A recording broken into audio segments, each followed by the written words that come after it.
Hello? Rinig mo ako, kuya? Rinig mo ako? Ayan, okay. Okay na.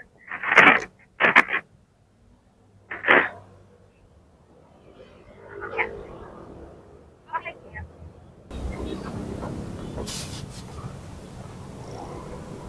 Ginagabisin ba? Dami nag-cancel sa akin, 4. Lo, bakit? Ewan ko sa kanila. Lapit ko sa Pasig. Lagi naman sapit ko ni Ano ba ito pinagbuhatan? Pasig. Ano ito pinag... Hindi ko mabasa ang buo. Pinagbuhatan. Malayo yata yun. Lapit ko sa kuya, sapit lang talaga.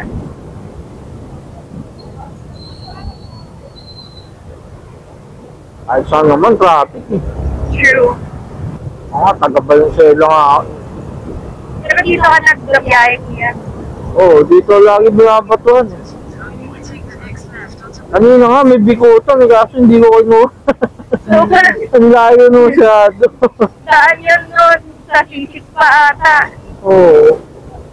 Mga ba't na alas 4 pa yun. Maaga pa naman. Hindi pa naman siya nakakatakot. Medyo, yung nabalitaan ko naraan, yung may nasaksak na movie. Doon mo, kuya. Saan yun? Sa may Balintawa. Anong tawa? Wawa naman. Tapos may itinang ngayon motor. Diba?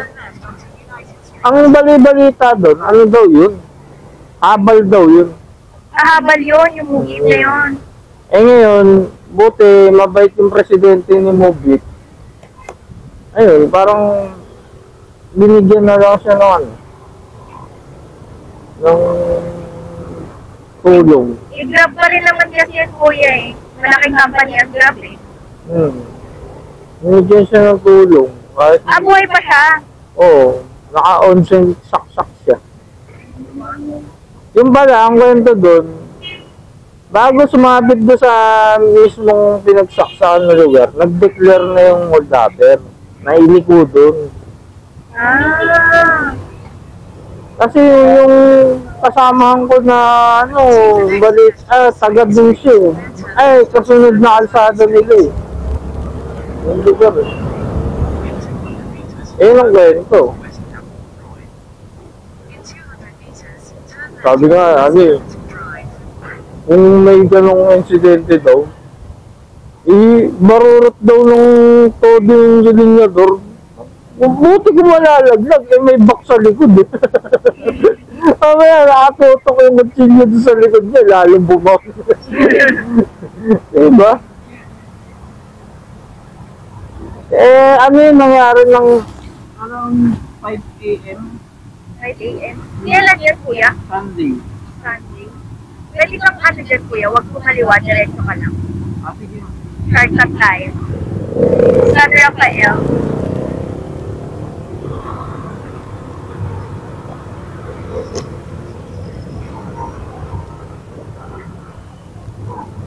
kung parang batang-bata yung boses mo. Wala akong mga ano ah. Ako, kuya? Oo. Parang mga 20 ka pa lang. 24 pa lang po, kuya. Tapos diyan ako nagtatrabaho. First job ko na. Ba't ano ang trabaho mo dyan? Finance. Accounting ako. Ito yung course mo, BSBA. Oo. CSA. Di ba Business Administration? Hindi? Ay, di ba pa yung BSBA? BSA lang. Ad lang, administration.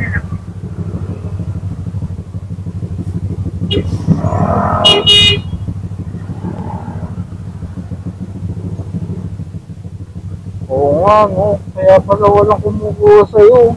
Kasi, Pulang-pula. pag kumaliwa ka dyan pula, so diretso tayo. Dito tayo lalabas. Ayan. O ganon.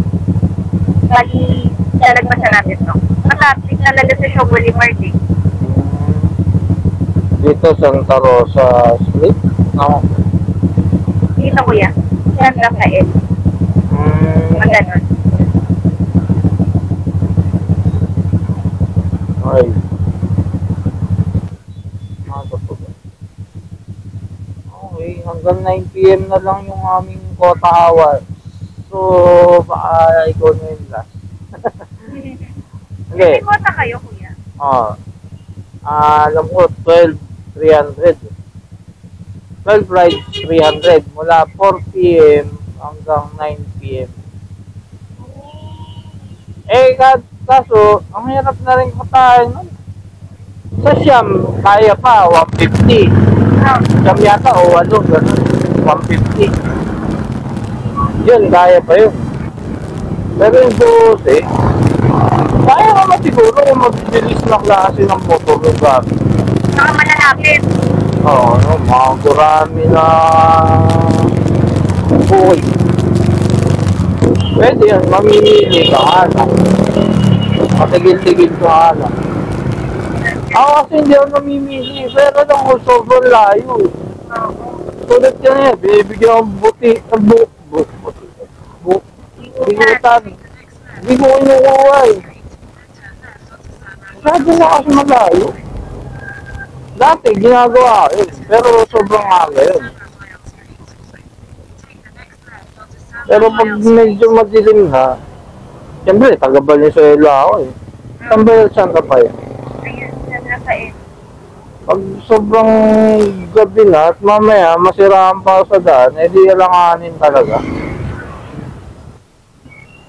Buti kung may araw pa eh, pwede pang malayuan eh. Pero pag ganitong oras, masiraan ako na malayo, nga. Tsamba-tsamba na ako, makakita ka pag bukas. Mamaya siguro, rota na ako pa norte. Papuntang Valenzuela na. Ang layo. Madalas kasi dito bibigyan ng bukay na. Pasig, Taguig, Makati, Sabi kasi computer. ang dami dyan. Dami. Kahapon naman, ang buuin ko, puro norte.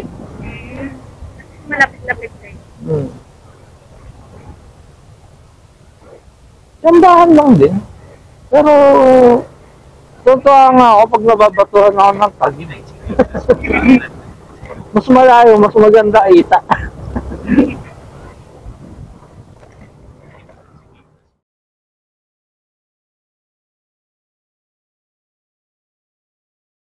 Complete ka na lang.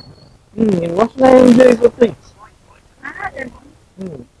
Doon Hawak kasi, ang oras mo. oo, yun doon kasi parang ang preso eh. Tapos may boss ka, tapos ang ayoko lang sa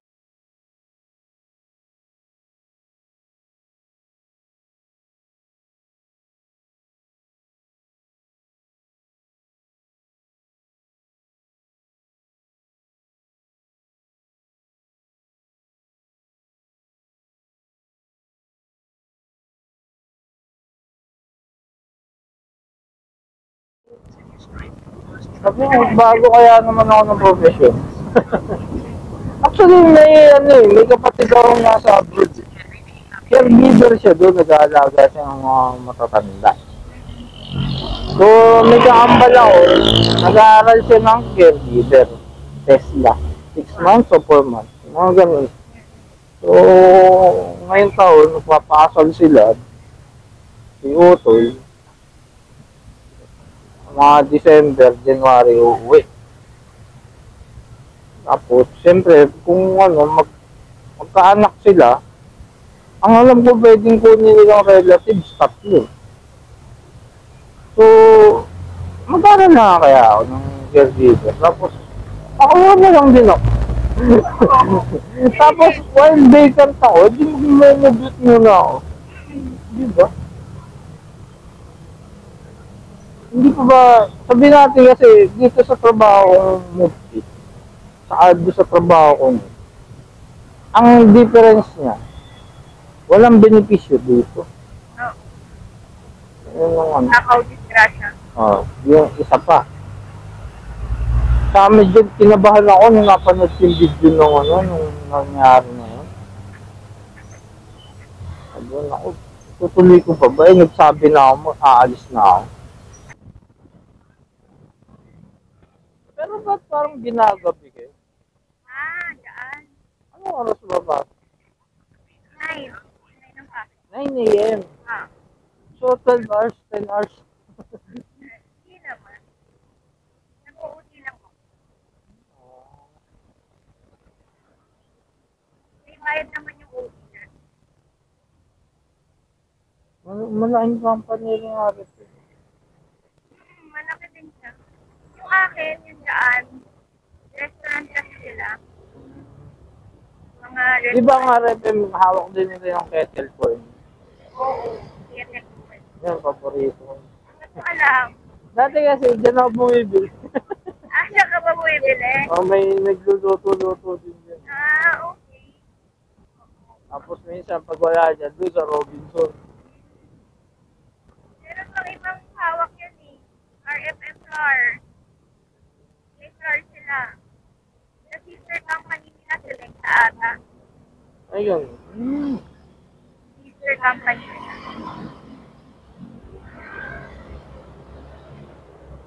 Pero nagre-rent lang kami kay RFM. Ang company talaga namin, yun lang nagbibigay. So, may rent lang kami.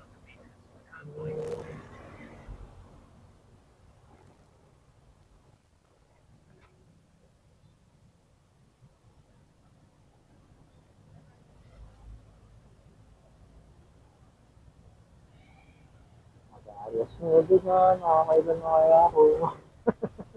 Hindi ko pa natitingnan kung nakakailan na ako. Pasok kaya ako sa 8 o sa 7. Ay, sa 10. Alam ko, 8, 10, 12. Parang ganun yung kotahan. Ano ba dati, nung unang labas ng movie, di yung movie na yan, alam mo, nangangarera. Kasi, sa siyam, 500 agad eh. Eh ngayon, sa siyam, 300 na. Sa sobrang dami Ganun na nangyari doon sa kotahan. Pinataas yung kotahan, pero yung price,